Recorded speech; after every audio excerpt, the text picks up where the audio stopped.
हाँ, लास्ट में pectoral girdle complete हो गया था, पेल्विक गर्डल। ठीक है, ध्यान से सुनिए, ऑन कर दीजिए। पेल्विक गर्डल में कितनी बोन्स होती हैं? Coxal bone. ठीक है, जो हिप बोन है उसको क्या बोलते हैं? Coxal bone. ठीक है, तो पेल्विक गर्डल में आपके दो कॉक्सल बोन आपस में जुड़ती हैं और क्या बनता है? Pelvic girdle. समझ में आया? कॉक्सल बोन के जुड़ने से बनता है। एक कॉक्सल बोन किससे बनी होती है? 3 बोन के फ्यूजन से बनती है। यहाँ देखिए डायग्राम इस तरीके से।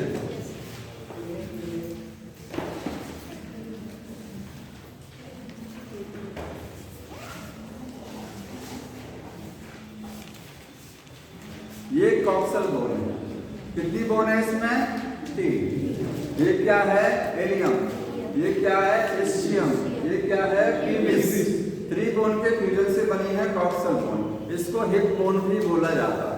ठीक है, यहाँ पर इसमें होल दिखाई दे रहा है, दिख रहा है? यहाँ एक डिप्रेशन है, एक गड्ढा है। इस डिप्रेशन को बोलते हैं एसिटाबुलम कैविटी। Acetabulum cavity. जैसे पेक्टोरल गर्डल में जहां पर ये ह्यूमरस सेट होता है जाकर के उसको ग्लिनोइड कैविटी बोलते हैं। वो कैविटी किससे बनती है? किससे बनती है बताइए? स्कैपुला से। ठीक है, क्योंकि पेक्टोरल गर्डल में आपके 2 बोन हैं, क्लेविकल है और स्कैपुला। क्लेविकल का कोई कंट्रीब्यूशन नहीं है ग्लिनोइड कैविटी बनाने में, ध्यान रखना है आपको। किसका है? केवल स्कैपुला से बनता है वो। ठीक है, यहाँ पर एक चीज ध्यान रखना है, एसिटाबुलम कैविटी में 3 बोन पार्टिसिपेट करती हैं। एलियम, इसका भी कुछ हिस्सा है यहाँ पर, इसका इस डिप्रेशन को बनाने में। पीविस का भी हिस्सा है और इसका भी है। 3 बोन के कंट्रीब्यूशन से कैविटी बनती है। इसमें फीमर सेट होता है। फीमर हाई की जो बोन होती है वो यहाँ फिट होती है जाकर के। समझ में आया? तो एक पॉइंट लिख लीजिएगा, acetabulum cavity made by ilium, ischium और पीविस से बनती है। ये जो आपको होल दिखाई दे रहा है, जहां से कोई बोन कनेक्ट नहीं होगी, इसमें से नर्व्स और ब्लड वेसल्स पास होती हैं। कहाँ के लिए? पैर के लिए, लेग रीजन में जाने के लिए, इसी में से होके जाती हैं। समझ में आया? तो ये कंप्लीट हो गया सर जी। हाँ, पेल्विस एसिटाबुलम कैविटी के पास फीमर जुड़ा होता है। फीमर इसी एसिटाबुलम कैविटी में ही जुड़ा होता है। फीमर का हेड इसी में सेट रहता है, जैसे ग्लिनोइड कैविटी में ह्यूमरस का हेड फिट होता है। ठीक है, अब हमको समझना है जॉइंट्स।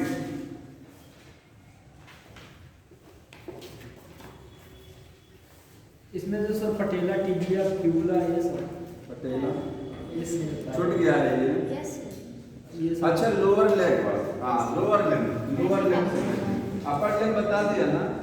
वो भी नहीं बताया? नहीं बताया। लिम्स की बोन देखिए, जो लिम्स होते हैं वो 2 हैं, अपर और लोअर। अपर लिम्ब ये हो गया। कितनी बोन होती है एक साइड अपर लिम्ब में? 30। 2 अपर लिम्स हमारे पास में है, 60 बोन्स हो गया। ठीक है, तो एक अपर लिम्ब में आपको समझना है कौन कौन सी बोन होती हैं? ह्यूमरस हो गया और रेडियस अल्ना, जिसको रेडियो अल्ना भी लिखा जाता है शॉर्ट फॉर्म में, रेडियो अल्ना। ठीक है, इसके बाद में कार्पल्स, मेटाकार्पल्स और फेरेंजिस। समझ लीजिए कहाँ कहाँ होती है। ह्यूमरस ये है, आर्म की जो बोन होती है, आर्म है इसमें, ये आर्म की बोन है। ठीक है, ह्यूमरस कितनी हो है? 1 बोन। रेडियो अल्ना 2 है, एक रेडियस है और एक अल्ना, टोटल मिला करके ये 2। इसमें ये पूछा जाता है कौन सी इनसाइड है, कौन सी आउटर साइड में है। कौन सी इनसाइड है इसमें से कोई बताएगा? रेडियस, अल्ना नहीं है, अल्ना ये है।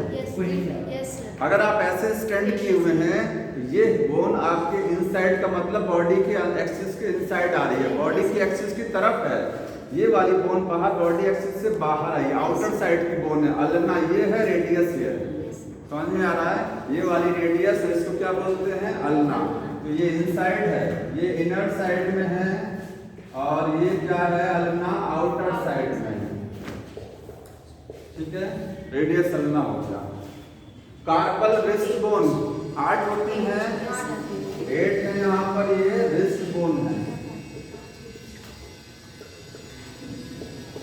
पाम की बोन्स को, पाम जो हथेली है इसमें जो 5 बोन्स हैं, देखिए जितनी फिंगर्स उतनी ही ये, यहाँ पर इसमें जो 5 बोन है, ठीक है, एक ये और 4 फिंगर्स हैं। ये क्या है, मेटाकार्पस टोटल 5 जो है, इनको पाम बोन्स बोलते हैं, पाम बोन्स। फेलेंजेस डिजिट, उंगलियों की जो हड्डियां हैं उनको फेलेंजेस 14 होती हैं, सब में 3-3 इसमें 2, ठीक है, तो टोटल हो गया 14, काउंटिंग आ गए 30। समझ में आया? अब लोअर लिम्ब समझ लीजिए, लोअर लिम्ब में, तो लोअर लिम्ब में कौन सा आएगा, फीमर। लॉन्गेस्ट बोन कौन सी है, फीमर, सबसे longest bone femur, thigh bone बोलते हैं इसको, ठीक है। इसके बाद टिबिया फिबुला, टिबिया और फिबुला। टिबिया फ्रंट पर है और फिबुला बैक है, यहाँ इन और आउट नहीं बोलते हैं। इसमें जब आप ऐसे रखते हैं तो एक बोन अंदर है, एक क्या है, बाहर है, लेकिन पैर में जब जाएंगे टिबिया सामने है और फिबुला पीछे है, ये फ्रंट पर है, ठीक है, फ्रंट साइड में है, और ये बैक, समझ में आ रहा है सबको, ये बैक साइड में फिबुला, ठीक है। घुटने के नीचे जो 2 हड्डियां होती हैं उसमें से आगे वाली टिबिया और पीछे वाली फिबुला होती है। ये शाइन बोन बोलते हैं टिबिया को, क्या बोलते हैं, शाइन बोन इसका नाम है, इसका नाम है शाइन बोन, ठीक है। इसके बाद एंकल, टखना जो होता है, टखना नहीं, टखना, ठीक है, एंकल, एंकल में, एंकल के भी पहले पटेला, पटेला होता ना, पटेला को नी कैप बोलते हैं, क्या बोलते हैं, नी कैप, पटेला हो गया, ठीक, गांव कहते कटोरी, हाँ कटोरी, यही तो जब एक्सीडेंट होता है यही निकल करके छटक जाता है, ठीक है। और टार्सल, टार्सल्स कितनी हैं, 7 हैं, पटेला कितना है, 1 है, ये एंकल की बोन है। टार्सल कहाँ की है, टखना जो एंकल होता है उसकी बोन है। और मेटाटार्सल, जैसे वहां कार्पल था, मेटाकार्पल, यहाँ टार्सल है, मेटाटार्सल, पैर का तलवा की जो हड्डियां हैं, मेटाटार्सल, ये कितनी हैं, 5 हैं, ठीक है। और फेलेंजेस, फेलेंजेस यहाँ पर भी होती हैं 14, समझ में आ गया, टोटली कंप्लीट हो गया। पैर की रिस्ट को क्या कहते हैं, हाँ, टार्सल, टार्सल बोलते हैं, पैर की जो रिस्ट मतलब नहीं कहेंगे, लेकिन आप रिस्ट की तरीके से वो भी है, टार्सल है, ठीक है, 7 होती हैं वहां पर। अब समझना है जॉइंट क्या है, जॉइंट्स क्या है, जॉइंट एक प्लेस होता है, एक जगह है जहां पर 2 हड्डियां आपस में आकर के मिलती हैं। It is the articulating point, articulating का मतलब जोड़ने वाला, लाइन पढ़िए लिखा है, it is the articulating point between the 2 bones, 2 हड्डियों के बीच का आर्टिकुलेटिंग पॉइंट, या फिर एक बोन और एक कार्टिलेज के बीच का आर्टिकुलेटिंग पॉइंट, जहां पर 2 हड्डियां जुड़ती हैं, या एक हड्डी किससे जुड़ती है, उपास्थि से जुड़ती है, इसको आप कार्टिलेज बोलते हैं। समझ में आया, 2 बोन्स के बीच का कनेक्शन, या एक बोन या फिर कार्टिलेज के बीच का कनेक्शन।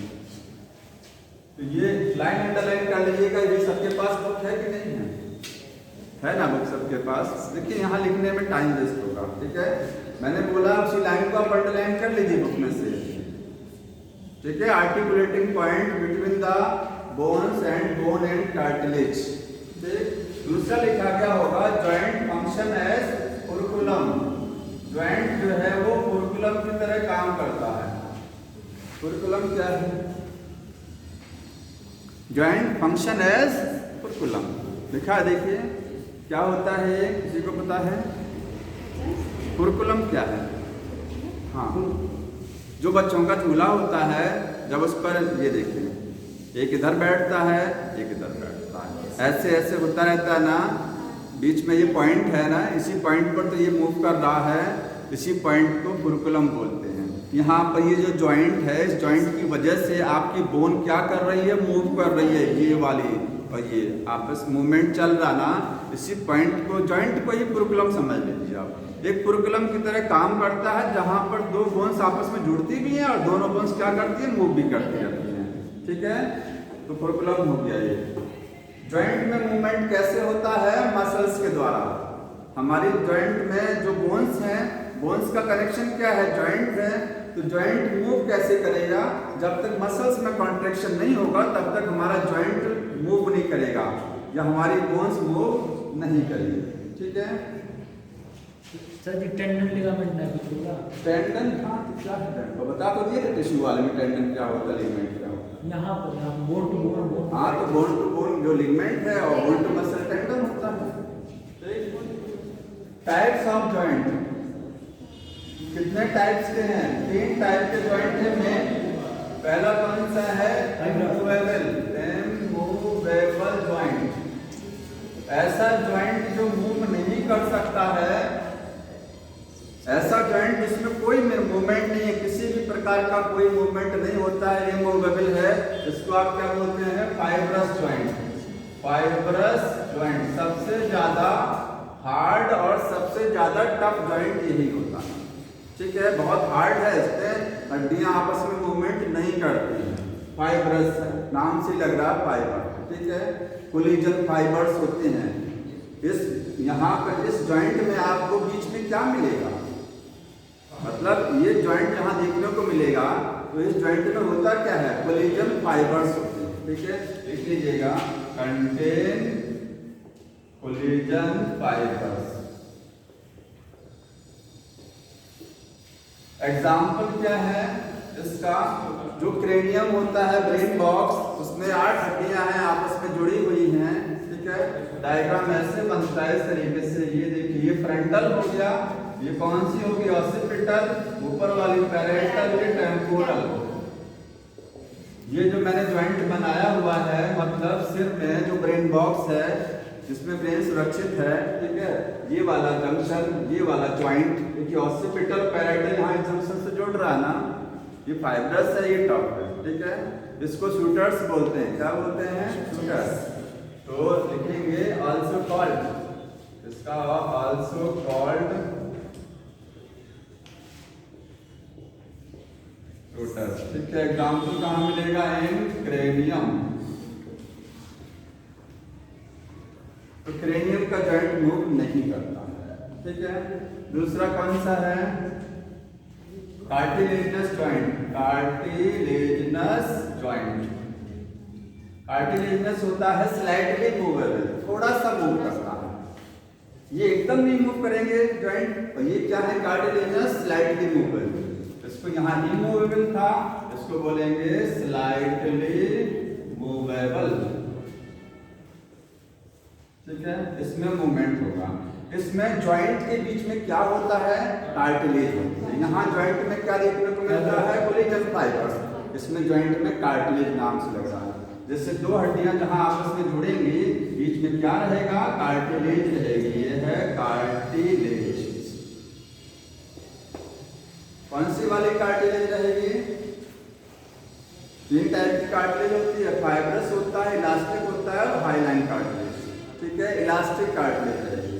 कौन सी वाली रहेगी, इलास्टिक, इसमें थोड़ा सा इलास्टिसिटी रहेगी। तो ये जॉइंट आपको मिलेगा, एग्जांपल इन बिटवीन वर्टिब्री, इसके बीच में वर्टिब्री। वर्टिब्री का मतलब रीढ़ की जो हड्डियां होती हैं, रीढ़ की हड्डियों के बीच का जो जॉइंट है उसमें कार्टिलेज होती है, जिसको इंटरवर्टिब्रल डिस्क भी बोलते हैं। इस कार्टिलेज का एक नाम और होता है इंटरवर्टिब्रल डिस्क। 2 वर्टिब्री के बीच की जो डिस्क है, ठीक है, एक होता है इंटरकैलेटेड डिस्क। कभी कभी ऑप्शन में रख देता है इंटरकैलेटेड डिस्क। तो इंटरकैलेटेड डिस्क जो है वो ये नहीं है, कोई बताएगा कहाँ होता है, हाँ, कार्डियक मसल्स में होता है। कार्डियक मसल जब आप पढ़ते हैं तो कार्डियक मसल इस तरीके से हो गया, देखिए, जहां पर कार्डियक मसल आपस में जुड़ती हैं उस कनेक्शन को हम लोग बोलते हैं इंटरकैलेटेड डिस्क है। एक्चुअली में वो कनेक्शन क्या है, जंक्शन है। सेल जंक्शन पढ़ा है सभी ने ना, सेल जंक्शन, ये जंक्शन होता है, 2 सेल को जोड़ने वाला जंक्शन, ये इंटरवर्टिब्रल डिस्क है। ठीक है, तो वर्टिब्री के बीच में होता है इंटरवर्टिब्रल वर्टिब्रल डिस्क। क्या हमारी रीढ़ की हड्डियों में मूवमेंट होता है? थोड़ा सा होता है कि ज्यादा होता है? जब हम झुकते हैं तो देखने में लगता है तो बहुत ज्यादा मूवमेंट कर गया, आपकी जो बैक है, जो पीठ है, कमर है, पूरा मूव कर गया। तो ऐसा नहीं, ज्यादा मूवमेंट नहीं है। जितनी भी हड्डियां हैं, वर्टिब्री हैं, 26 हड्डियां होती हैं, उनके बीच में क्या है? डिस्क लगी हुई है, कार्टिलेज। सभी में थोड़ा थोड़ा मूवमेंट होता है, तो देखने में लगता है कि बहुत ज्यादा मूवमेंट हो गया। एक में बहुत ज्यादा नहीं है, सभी में थोड़ा थोड़ा मूवमेंट हो रहा है। तो अल्टीमेटली देखा जाता है तो सब पे सब थोड़ा थोड़ा मूव कर रही है, तो बॉडी ज्यादा मूवमेंट दिखाई देती है। ठीक है, स्लाइटली मूवमेंट। और कहाँ देखने को मिलता है? और देखिए, जो स्टर्नम है, स्टर्नम समझ रहे हैं, और रिब्स के बीच का जॉइंट, यही जॉइंट है। ये स्टर्नम हो गया और ये रिब्स हो गई। यहाँ ये जॉइंट है, इसमें कार्टिलेज लगी हुई है। जब हम लोग सांस लेते हैं और चेस्ट कैविटी का वॉल्यूम बढ़ता है, तो वॉल्यूम बढ़ता है तो चेस्ट का जो थोरेसिक केज है, थोरेसिक केज का मतलब जो पिजड़ा है जिसमें लंग्स है, उसका वॉल्यूम बढ़ता है। इसमें थोड़ा सा एक्सपेंशन होता है, ठीक है, खिंचाव होता है, जिसकी वजह से चेस्ट कैविटी थोड़ा सा बाहर की साइड में लिफ्ट करती है। तो ये वाला जॉइंट भी, इसको बोलते हैं स्टर्नम और रिब्स के बीच का जॉइंट है। हाँ, यहाँ हाईलाइन कार्टिलेज है, बिटवीन स्टर्नम। हाँ, वर्टिब्रल के बीच में इलास्टिक और फाइब्रस वाला कार्टिलेज पाया जाता है। वर्टिब्री में फाइब्रस कार्टिलेज कहाँ पर? आज इलास्टिक फाइब्रस होता है। इलास्टिक फाइब्रस होता है क्या? हाँ, अच्छा चेक करना पड़ेगा। वर्टिब्रल फाइब्रस था और फाइब्रस है। हमको एक मिनट दिखा दीजिए, देख लें क्या एग्जैक्ट है इसमें कि नहीं दिया हुआ है।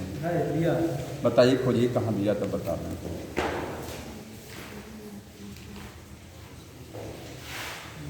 फाइब्रस ही होगा, हो सकता है।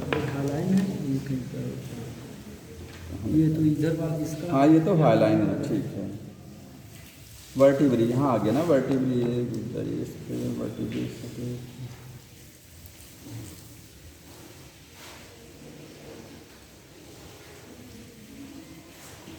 अच्छा, देख लिया जाएगा जो भी है ना, बता देंगे इसको। ठीक, फाइब्रस होगा या जो भी होगा देख लिया जाएगा। देखिए था फाइब्रस ही सकता हो, कोई बात नहीं है।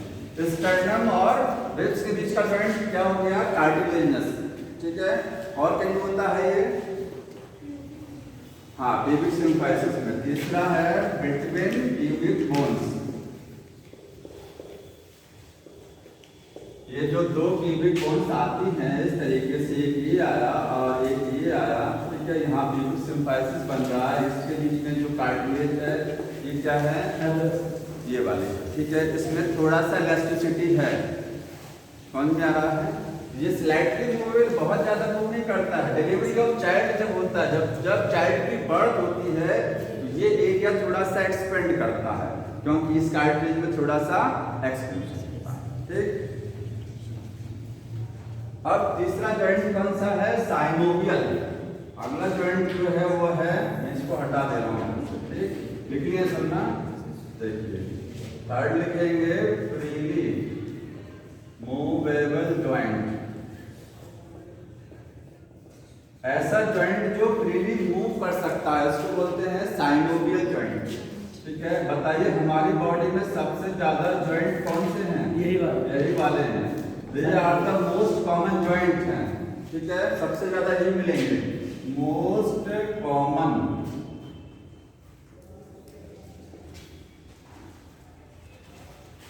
एक चीज और, लोकोमोशन कराने में, चलने में कौन सा जॉइंट इन्वॉल्व होता है? तीन आपने देख चुके हैं। लोकोमोशन जब हम चलते हैं तो कौन सा जॉइंट पार्टिसिपेट करता है उसमें? चलने के लिए यही वाला, क्योंकि जब लोकोमोशन होगा तो जो आपका पैर है, ठीक है, जो ह्यूमरस है, जो नी जॉइंट जिसको आप बोलते हैं, घुटने वाला जॉइंट, वो मूव करता है, ठीक है, और एंकल मूव करता है, उन सब में यही जॉइंट करता है। तो ये एक लाइन पढ़िएगा, लिखा होगा, ये जॉइंट क्या है? Involve in locomotion. लोकोमोशन में है and other other body movement,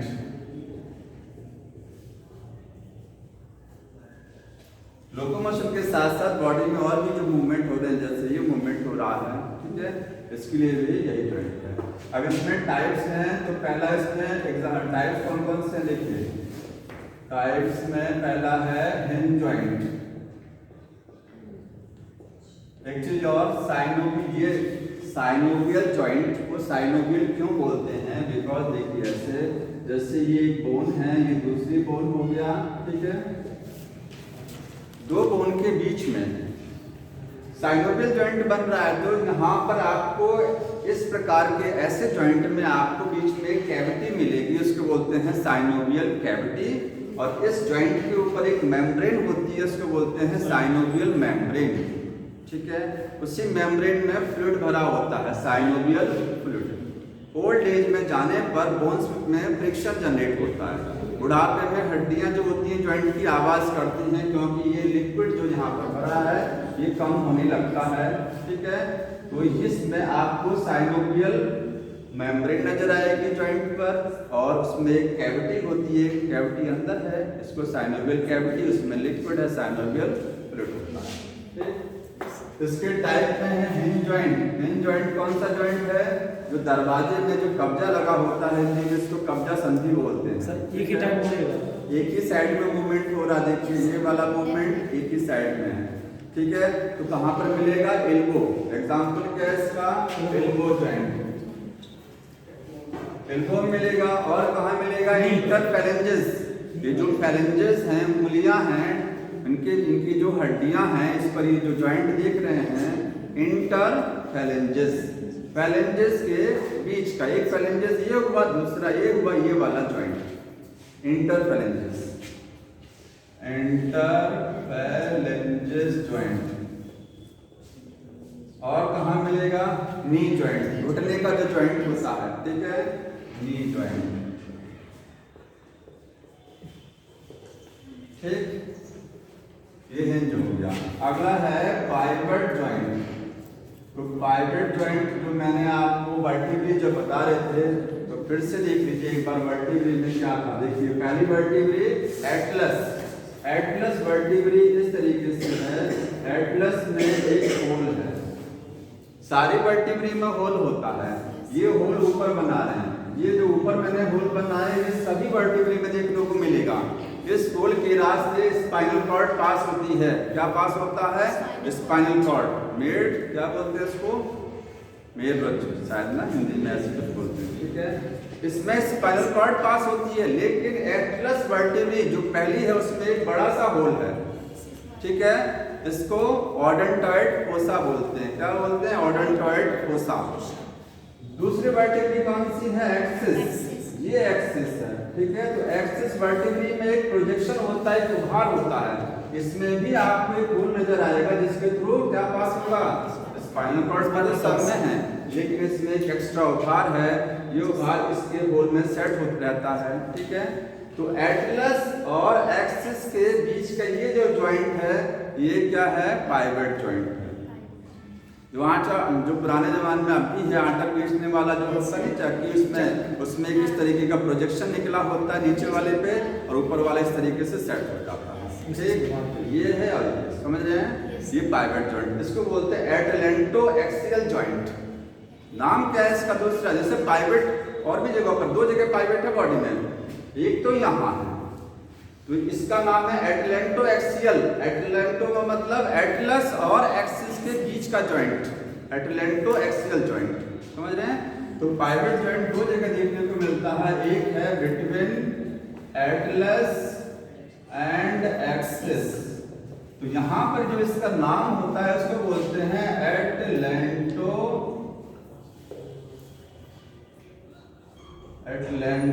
axial joint, ठीक है। ये पाइवट जॉइंट का एक प्रकार है। दूसरा पाइवट जॉइंट होता है रेडियस और अल्ना के बीच में। रेडियस अल्ना समझ रहे हैं, ये हमारी जो ये रेडियस हो गया, अल्ना बाहर हो गई, ठीक है। आप हाथ को ऐसे ऐसे करा सकते हैं और इसको ऐसे ऐसे, ये जो मूवमेंट हो रहा है यहाँ पकड़ करके, ये जो मूवमेंट चल रहा है, इसमें कौन सी बोन पार्टिसिपेट कर, कौन सा जॉइंट है? यहाँ जो रेडियस है, इसको डायग्राम में अगर बनाते हैं तो ये रेडियस हो गया, ठीक है। और इसमें अल्ना ये है, देखिए अल्ना में एक होल बना हुआ है, अल्ना में एक होल बना है, उस होल में रेडियस सेट है, जैसे इस होल में ये सेट था, समझ में आया? तो ये अल्ना पीछे वाली बाहर वाली हो गई, इसमें होल है, उसमें रेडियस का हेड क्या है? सेट है, और इस तरीके से ये मूव करता है, समझ में आया? तो ये दूसरा है between radius and ulna, radius और अल्ना, ठीक है। तो दो जगह इस तरीके का पाइवट जॉइंट। तीसरा है सैडल जॉइंट। सैडल कहाँ होता है? कार्पल मेटाकार्पल, ये वाला जॉइंट, ये वाला, ये sorry metacarpal of thumb and carpal. Carpal आपकी ये हो गई, रिस्ट बोन हो गई, ठीक है।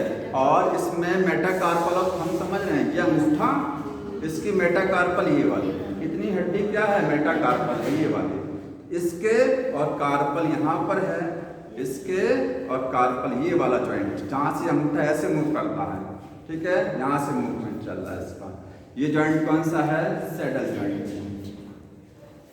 तो लिखेंगे between carpal and metacarpal of thumb, thumb का कहना है, ठीक है। अगला है ग्लाइडिंग जॉइंट। ग्लाइडिंग का मतलब फिसलना होता है, ठीक है। तो इस प्रकार की जॉइंट में हड्डियां एक दूसरे के ऊपर क्या करती हैं? स्लाइड करती हैं, फिसलती हैं। कहाँ? ये वाला, इसमें जो 8 बोन्स हैं, 4 इधर है और 4 इधर हैं, ऐसे करते हैं रिस्ट में, तो एक दूसरे के ऊपर स्लाइड करती रहती हैं। ऐसे जो एंकल होता है, टखना जो होता है, उसमें 7 हड्डियां होती हैं, जो टखने में मूवमेंट होता है उसमें भी 7 एक दूसरे के ऊपर स्लाइड करते हैं। या आपको एंकल में मिलेगा, एंकल और रिस्ट में मिलेगा, रिस्ट बोन्स। तो रिस्ट की बोन को हम लोग कार्पल्स बोलते हैं, इसका मतलब कार्पल्स के बीच में, और यहाँ क्या है? टार्सस। ये ग्लाइडिंग हो गया। और कौन सा बचा है? हाँ, ball and socket. Ball and socket. तो बॉल एंड सॉकेट में एक बोन, देखिए जैसे ये बोन है, इसमें बॉल लाइक स्ट्रक्चर हो गया, दूसरी बोन में एक सॉकेट लाइक स्ट्रक्चर हो गया, ये सॉकेट बना है, ये बॉल है, ठीक है। ये वाला मूवमेंट काफी हद तक बहुत ज्यादा मूव करता, देखिए ये वाला, ठीक है। ह्यूमरस मतलब ह्यूमरस और शोल्डर के बीच का, ऐसे ही फीमर और पेल्विक गर्डल के बीच का जॉइंट, समझ में आया? या आपको मिलेगा इन पेक्टोरल गर्डल। पेक्टोरल गर्डल में जो जॉइंट लगा हुआ है, एंड पेल्विक गर्डल, एंड पैर वाला, हाँ वहाँ पर दोनों गर्डल में इस तरह का बॉल एंड सॉकेट। उसका नाम क्या रहेगा यहाँ वाले का? नाम क्या? वहाँ एसिटाबुलर कैविटी है, बोलेंगे जॉइंट बिटवीन द क्या कॉक्सल को, क्या बोलेंगे उस बोन को? कॉक्सल ही तो थी, ठीक है। पूरी बोन का नाम क्या था? कॉक्सल था। कॉक्सल या हिप बोन और फीमर के बीच का जॉइंट, समझ में आया?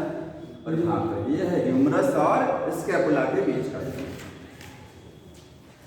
खत्म हो गया ये।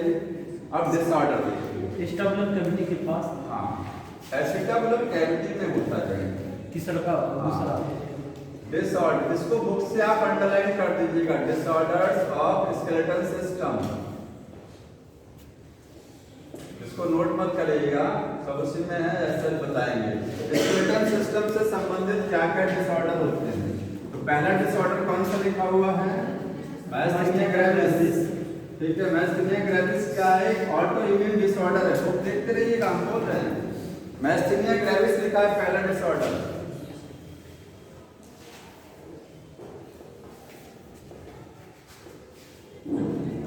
ये क्या है? Auto immune disorder. Auto immune समझते हैं? इस प्रकार के डिसऑर्डर में आपका जो न्यूरोमस्कुलर जंक्शन होता है, न्यूरोमस्कुलर जंक्शन का मतलब जहां पर ये मसल्स है और ये नर्व्स आ रही है, बीच का जो जॉइंट है, इसको क्या बोलते हैं? Neuromuscular junction. ये अफेक्टेड होता है, यही प्रभावित होता है इस प्रकार के डिसऑर्डर। ठीक है, मतलब न्यूरोमस्कुलर जंक्शन अफेक्टेड। तो ऐसा क्या है इसमें ऑटोइम्यून डिसऑर्डर, समझने क्या होता है। इम्यूनिटी हमारी बॉडी में डेवलप होती है कब, जब कोई फॉरेन एंटीजन हमारी बॉडी में इंटर करता है, तो हमारी बॉडी का इम्यून सिस्टम क्या करता है, उसके अगेंस्ट में एंटीबॉडी बनाता है। ठीक है, या तो उसको फैगोसाइटोसिस प्रोसेस से किल करेगा या तो एंटीबॉडी बनाएगा। जब एंटीबॉडी अपने ही बॉडी के किसी सेल के अगेंस्ट में बनने लग जाती है तो उसको बोलते हैं ऑटो इम्यूनिटी। अपनी ही बॉडी, हमारा इम्यून सिस्टम अपनी ही बॉडी की किसी सेल को क्या पहचान लेता है, फॉरेन समझ बैठता है। ठीक है, अपनी ही बॉडी की सेल के अगेंस्ट में एंटीबॉडी बनाना ऑटो इम्यूनिटी होती है। तो यहाँ पर ऑटो इम्यूनिटी किसके अगेंस्ट में बनती है, एसिटाइल कोलिन, क्योंकि यहाँ से न्यूरोमस्कुलर जंक्शन है। ये क्या है, मोटर न्यूरॉन, पिछली बार बता दिया था मैंने। ये नर्व है, ये मसल्स है, नर्व और मसल्स के बीच का न्यूरोमस्कुलर जंक्शन, यहाँ से सीक्रेट होता है एसिटाइल कोलिन ACH, जो क्या है न्यूरोट्रांसमीटर है। संदेश को यहाँ से न्यूरॉन से आपके मसल्स तक ले जाता है। ठीक है, तो इसी ACH के अगेंस्ट में एंटीबॉडी बनती है और एसिटाइल कोलिन धीरे धीरे खत्म हो जाता है। तो जब ये कम हो जाएगा या फिनिश हो जाएगा तो यहाँ इसके और न्यूरॉन्स और मसल्स के बीच का कनेक्शन हट जाएगा। आपके न्यूरॉन्स और मसल्स के बीच का कनेक्शन क्या हो जाएगा, स्टॉप हो जाएगा। संदेश यहाँ से मसल्स पर नहीं आएगा तो मसल्स में कॉन्ट्रैक्शन नहीं होगा, थकान महसूस होगी। इसका सिम्टम क्या है, देखिए लिखा क्या होगा, फटीग, लिखा ना, थकान महसूस होगी। और इसमें एक लाइन आप लिख लीजिएगा, ये नहीं लिखा है, लिखिएगा antibody formed against acetyl choline, acetyl choline के अगेंस्ट में क्या बन जाएगा, एंटीबॉडी। ठीक है, पैरालिसिस जनरेट हो जाएगी। जब संदेश यहाँ से नहीं आएगा मसल्स पर तो आपकी मसल्स में कॉन्ट्रैक्शन नहीं होगा तो आपकी बोन्स मूव नहीं करेगी, हड्डियों में मूवमेंट नहीं होगा तो पैरालिसिस हो जाएगी। तो पैरालिसिस का भी रीजन हो सकता है, जो जरूरी नहीं यही रीजन है, और भी रीजन है, लेकिन एक रीजन हो सकता है पैरालिसिस का। समझ में आया। दूसरा है मस्कुलर डिस्ट्रॉफी, ACH के अगेंस्ट बनाता है। हाँ, ACH के अगेंस्ट मस्कुलर डिस्ट्रॉफी। तो मस्कुलर डिस्ट्रॉफी क्या है,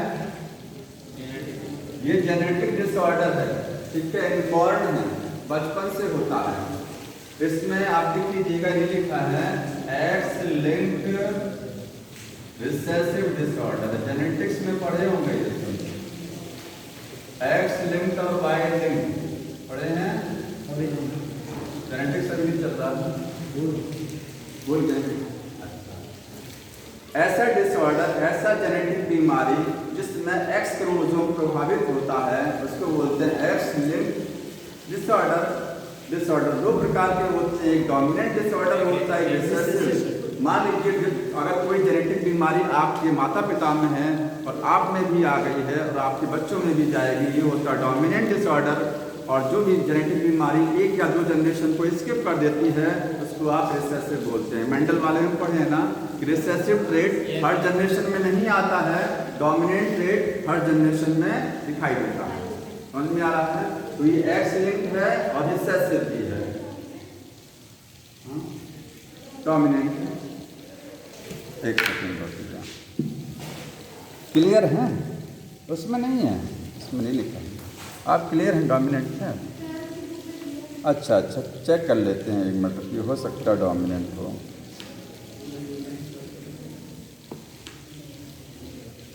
मस्कुलर डिस्ट्रॉफी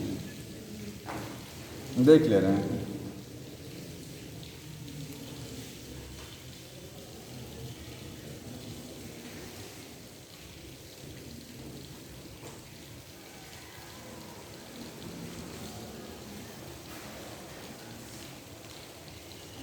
बुक लाए हैं कोई हेल्थ वाली, अगर लाए हैं तो एक सेकंड आप देख लीजिए। हाँ, चेक कर लो ना, मिस्टेक ना होने पाए। लिख रहा है dominant genetic disorder, sex linked disorder, एक जगह रिसेसिव लिखता है वो, देख लीजिए, अगर एनसीईआरटी में दिया गया होगा तो डोमिनेंट होगा, लेकिन एक्सीलेंट है ये तो क्लियर है।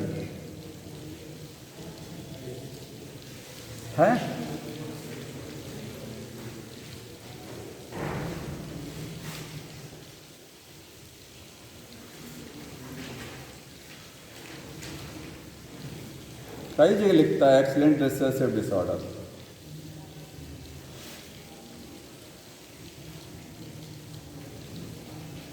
रिसेसिव भी होगा क्योंकि कई जगहों पर वही रिसेसिव लिख रहा है, चेक कर लो 1 मिनट।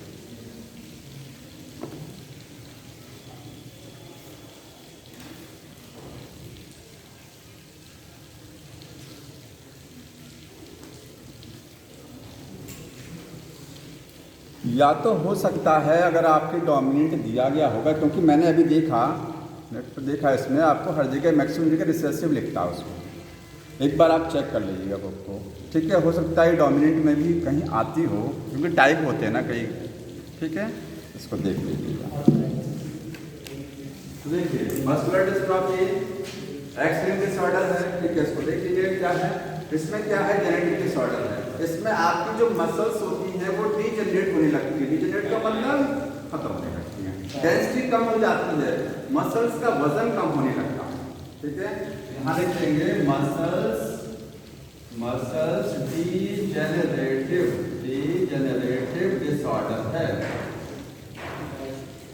जो मसल्स होती हैं वो क्या हो जाती है, डीजनरेट, डेंसिटी कम हो जाती है। यहाँ लिखेंगे डेंसिटी मसल्स की क्या हो जाती है, घट जाती है, मसल्स कमजोर हो जाती है, ठीक। कैसे को ठीक किया सकता है, नहीं, जेनेटिक डिसऑर्डर है, ठीक नहीं कर सकते, ठीक है। मस्कुलर हो गया। तीसरा कौन सा इसके बाद, टिटेनिया।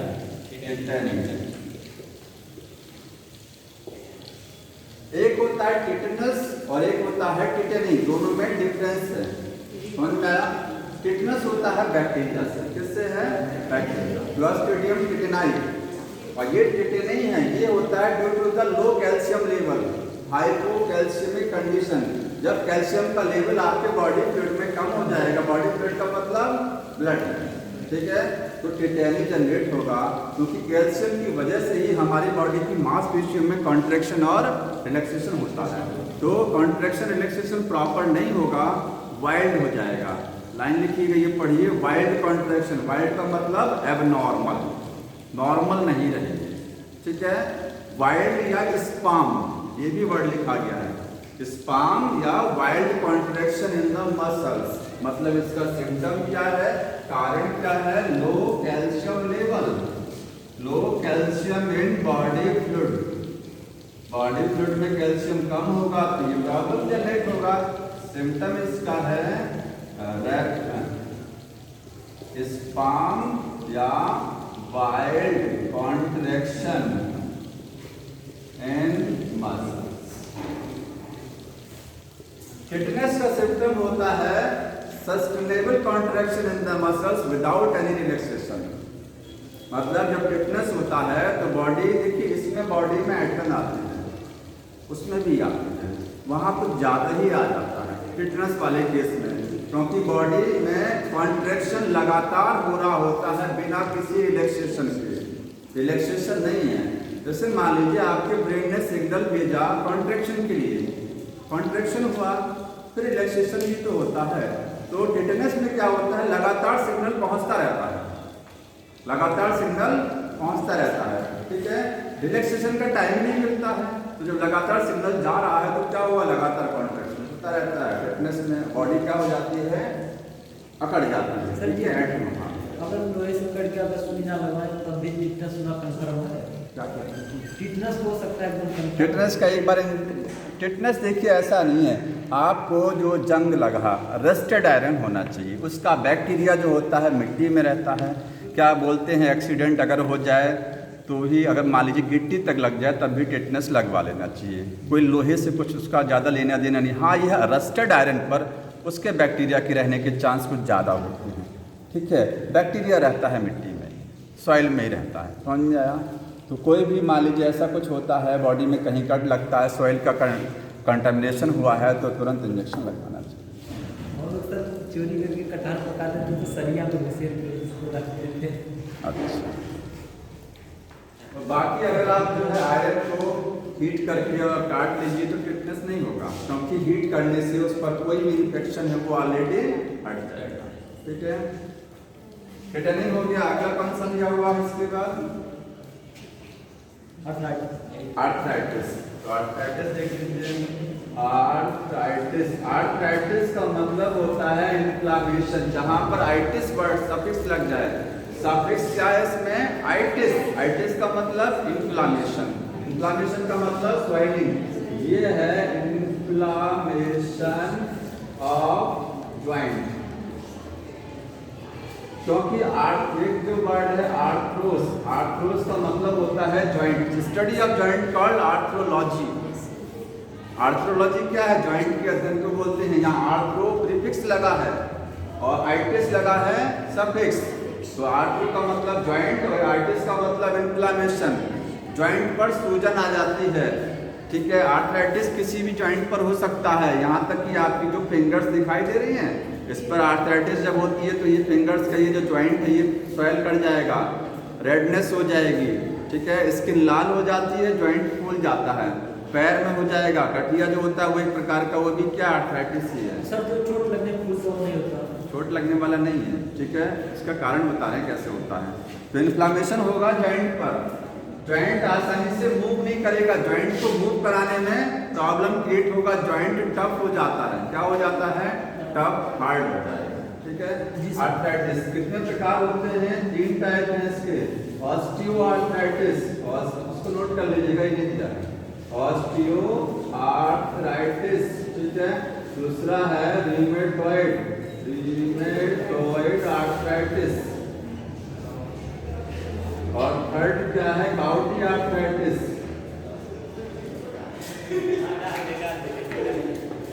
तीन प्रकार की आर्थराइटिस हैं। तीनों में ज्वाइंट में क्या होगा? पेन जनरेट होगा, ज्वाइंट में स्वेलिंग आ जाएगी, ज्वाइंट हार्ड हो जाएंगे, ज्वाइंट मूव नहीं करेंगे आसानी से। ठीक है, ऑस्टियोआर्थराइटिस, इसमें कोई क्या है? ये देखिए, यहाँ पर लिखिएगा कार्टिलेज, कार्टिलेज डीजेनरेट। इसका जो कारण है वो रीजन क्या है? कार्टिलेज खत्म होने लगती है बुढ़ापे में, ओल्ड एज में क्या होता है? ये देखिए, ये बोन है, ये कौन सा जॉइंट मैंने बताया? Ball and socket. दो बोन्स जहां आपस में मिलती हैं, ठीक है, साइनोवियल जॉइंट की बात हो रही है। कौन सा वाला? साइनोवियल। इसमें इस बोन के ऊपर आपको क्या मिलेगा? कार्टिलेज होगा। इसके ऊपर भी क्या है? कार्टिलेज है। दोनों बोन्स की सरफेस पर आपको कार्टिलेज होती है, ताकि बोन्स जब मूव करें तो उसमें फ्रिक्शन जनरेट ना हो। फ्रिक्शन को हटाने के लिए बोन्स के ऊपर क्या लगी हुई है? कार्टिलेज। धीरे धीरे उम्र के साथ जब ये कार्टिलेज खत्म होने लगती है, बोन्स में फ्रिक्शन जनरेट होता है। ठीक है, और फ्लूइड भी धीरे धीरे कम होने लगता है। हाँ, तो इसका कारण क्या है? कार्टिलेज का डीजनरेट होना। कहाँ पर? Eight joint. ज्वाइंट पर जो कार्टिलेज है उसको डीजनरेट होना। साइनोवियल मेम्ब्रेन का। हाँ, rheumatoid arthritis autoimmune disorder. Autoimmune समझे? जो उसमें हमारी बॉडी का इम्यून सिस्टम अपने सेल को क्या समझता है? Non cell. ठीक, तो ये लिखिएगा, ये ऑटोइम्यून है, ऑटोइम्यून।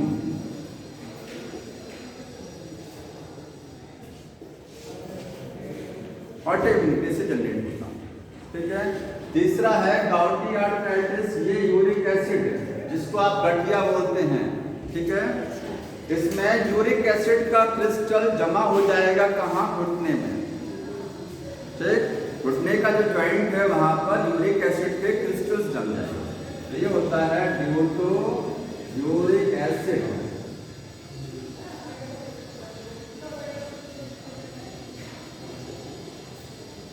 इसको एनसीईआरटी में अलग से लिखा गया है। ठीक है, लेकिन लाइन पढ़ेंगे तो लिखा गया है inflammation of the joint due to the deposition of the uric acid. तो इन्फ्लामेशन ऑफ ज्वाइंट, उसको हम लोग आर्थराइटिस ही तो बोलते हैं। इन्फ्लामेशन ऑफ ज्वाइंट क्या है? आर्थराइटिस है। उसी का एक टाइप है, उसमें बुक में अलग से दे दिया गया है और कुछ नहीं। ठीक, चैप्टर फिनिश हो गया। हाँ, दूसरा वाला क्या होता है?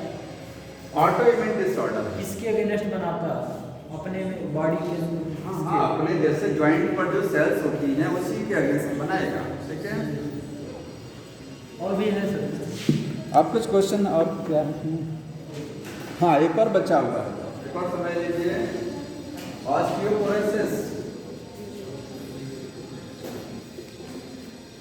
आपको नाम से लग रहा है ऑस्टियो का मतलब बोन्स होता है, पोर का मतलब पोर। बोन्स में क्या बन जाते हैं? छोटे छोटे होल बन जाते हैं। ठीक है, इस बीमारी में क्या होता है? बोन्स में छोटे छोटे पोर बन जाएंगे और बोन की डेंसिटी क्या हो जाएगी? कम हो जाएगी। ठीक है, यहाँ है बोन्स गेट पोरस, क्या हो जाती हैं? पोरस हो जाती हैं। ठीक है, और डेंसिटी क्या हो जाती है? बोन की घट जाती है, वजन घट जाएगा। ये भी ओल्ड एज में होता है, लेकिन ये इसका कारण क्या है? लो एस्ट्रोजन लेवल, लो एस्ट्रोजन लेवल, एस्ट्रोजन की कमी होना इसका रीजन है। सर जी, इसलिए ये जब बच्चा छोटा रहता है एस्ट्रोजन तब भी तो लो रहता है। अरे बच्चे में नहीं, ये एज रिलेटेड डिसऑर्डर है ये। ठीक है, जब तक मेंस्ट्रुअल साइकिल चलती है फीमेल्स में तब तक एस्ट्रोजन का लेवल मेंटेन रहता है। ये बीमारी फीमेल्स में मोस्ट कॉमन है, मेल्स में भी होता है, लेकिन मेल्स में क्या है? कम है। ठीक है, फीमेल्स में एस्ट्रोजन का लेवल एक एज के बाद घटता है बहुत तेज़ी से। ठीक है, और जिसकी वजह से क्या है? ऑस्टियोपोरोसिस होती है। जी सर, लड़कियों को ज़्यादा घुटना दर्द करता है दाढ़ी। समझ में आया? चैप्टर फिनिश हो गया। और कोई क्वेश्चन पूछना हो तो बताइए। हाँ,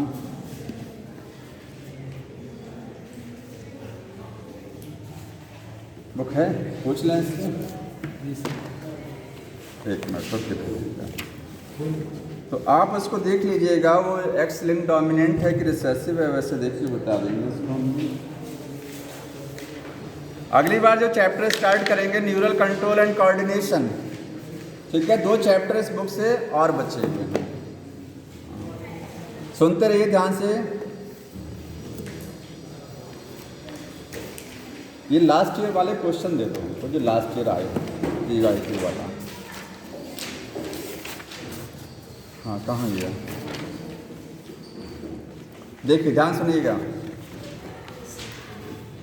which of the following is A correct match of the disease and it's symptom? आपको बताना है मैच करेक्ट कौन सा है, डिजीज और इसका सिम्टम।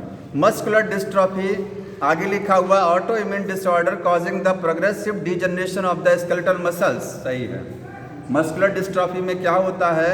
हमारी बॉडी की जो मसल्स होती हैं स्केलेटल मसल्स, वो धीरे धीरे डीजनरेट करने लग जाती हैं, अचानक नहीं होता है। लिखा बुक में progressive degeneration of the skeletal muscles. Progressive का मतलब एक स्पीड से, तेजी से डीजनरेट होती हैं। ये सही है स्टेटमेंट, यही ऑप्शन हो गया। आर्थराइटिस लिखा है इन्फ्लेमेशन ऑफ जॉइंट, आर्थराइटिस है इन्फ्लाम्ड जॉइंट, ये भी सही है। अब पूछ क्या रहा है? Which of the following is A correct match for the disease and it's symptom? Disease और उसका सिम्टम, तो आर्थराइटिस में इन्फ्लामेशन जॉइंट का होता है। ठीक है, ये सिम्टम है कि नहीं है? जी सर, ये सिम्टम है। ठीक है, लेकिन मस्कुलर डिस्ट्रॉफी में जो डीजनरेशन ऑफ मसल्स हो रहा है, मसल्स क्या हो रही हैं? खत्म हो रही है ना, तो उसके डीजनरेशन से क्या होगा? वेट लॉस, मसल का वेट लॉस हो गया। नहीं, ठीक है, correct match for the disease and genetic disorder disease ही तो होती हैं, आखिर वो भी तो कोई डिसऑर्डर है ना, नहीं है? कौन सा वाला? हाँ, सॉरी ये छूट गया पढ़ने से। मस्कुलर डिस्ट्रॉफी में लिखा है auto immune disorder causing the progressive auto immune, ये गलत कर दिया इसने। ठीक है, लिख दिया है ऑटो इम्यून डिसऑर्डर, जबकि वो एक्स लिंक डिसऑर्डर, ये मिस्टेक हो गया। आर्थराइटिस वाला सही है, इन्फ्लेमेशन जॉइंट। तीसरा था tetany, high calcium level causing the rapid spasm, तो लो हो गया, सेकंड वाला सही है इसमें। ठीक है, और रीजन असर्शन का असर्शन लिख रहा है osteoporosis is the characterized by the decrease bone mass and increase the chance of fracture. Osteoporosis में बोन का वजन घटता, फ्रैक्चर के चांस बढ़ते हैं, सही है। ठीक है, इसका रीजन लिख रहा है common cause of osteoporosis is increased level of oestrogen. ये गलत है, एस्ट्रोजन का लेवल घटता है। तो स्टेटमेंट 1 सही है। ठीक है, अगला सुनिए। Chronic autoimmune disorder affecting the neuromuscular junction leading to the fatigue weakening paralysis, उसको क्या बोलते हैं? Myasthenia gravis. ठीक है, मैस्थेनिया ग्रेविस हो गया ये, जो अभी बताया था पहला वाला डिसऑर्डर मैंने। Which of the following muscular disorder is inheritable? तो मस्कुलर डिस्ट्रॉफी क्या है? इनहेरिटेबल है। ठीक है, सेलेक्ट द करेक्ट ऑप्शन। आपको करेक्ट ऑप्शन बताना, ध्यान सुनिए। 8th, 9th and 10th pair of ribs articulate directly with the sternum. गलत हो गया, वो डायरेक्टली नहीं, वो 7th से जुड़ती हैं। 11th and 12th pair of ribs are connected to the sternum with the help of the hyaline cartilage. 11th और 12th कहीं आगे जुड़ती ही नहीं है, आगे नहीं जुड़ती है। तीसरा, each rib is a flat thin bone and all the ribs are connected dorsally to the thoracic vertebrae and ventrally to the sternum. इसको आप ध्यान से सुन लीजिए, सही है ना? स्टेटमेंट सही है। सही है कि गलत है? गलत है ये स्टेटमेंट रॉन्ग है। फिर से सुन लीजिए ध्यान से। बोल रहा है each rib is a flat thin bone. जितनी पसलियां हैं सबकी सब चपटी होती हैं, सही है, यहाँ तक कि फ्लैट होती हैं, थिन होती हैं। आगे बोल रहा है and are connected dorsally to the thoracic vertebrae. पीछे की साइड में सारी रिब्स डॉर्सल साइड में किससे जुड़ती हैं? वर्टिब्रल कॉलम से। यहाँ तक सही है। आगे बोल रहा है and ventrally to the sternum, और वेंट्रल साइड पर वो स्टर्नम से जुड़ती हैं। तो सारी रिब्स वेंट्रल साइड पर, ये हमारी साइड कौन सी है? वेंट्रल। क्या सारी रिब्स जो है स्टर्नम से जुड़ती हैं? नहीं। ठीक है, 1 से लेकर के 7 तक डायरेक्टली जुड़ती हैं, बाकी इनडायरेक्टली 2 जुड़ती नहीं है। इसमें लास्ट वाला जो वर्ड है वही गलत हो गया है। ठीक है, तो पूछा क्या था इसमें? करेक्ट। करेक्ट हो गया होगा, सर भी आ गए हैं। ठीक है, लेट हो रहा टाइम। क्वेश्चन करिएगा, मैं क्वेश्चन भेज दूंगा। और